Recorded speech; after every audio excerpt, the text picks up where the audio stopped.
हज़रत आयशा रज़ियल्लाहु तआला अन्हा से रिवायत है कि नबी करीम सल्लल्लाहु अलैहि वसल्लम जिस वक्त रात को बेदार होकर अपनी नमाज शुरू फरमाते तो ये दुआ पढ़ते, अल्लाहुम्मा रब्ब जिब्राईल व मिकाईल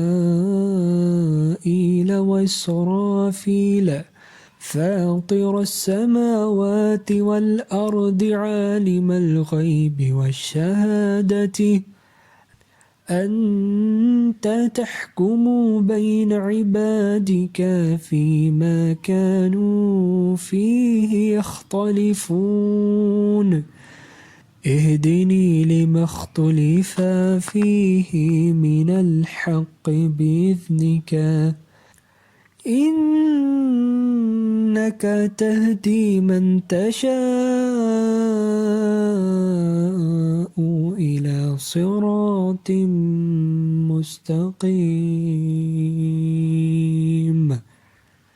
ए अल्लाह, जिब्राईल और मिकाईल और इसराफील के रब, पैदा करने वाले आसमानों और ज़मीन के, जानने वाले गैब और हाजिर के, आप फैसला करेंगे अपने बंदों के दरमियान में जिन बातों में वो इख्तलाफ कर रहे हैं। आप दिखाएं मुझे इन इख्तलाफ की बातों में जो हक़ है अपनी तौफीक से। बेशक तू चला देता है जिसे चाहता है सीधी राह की तरफ।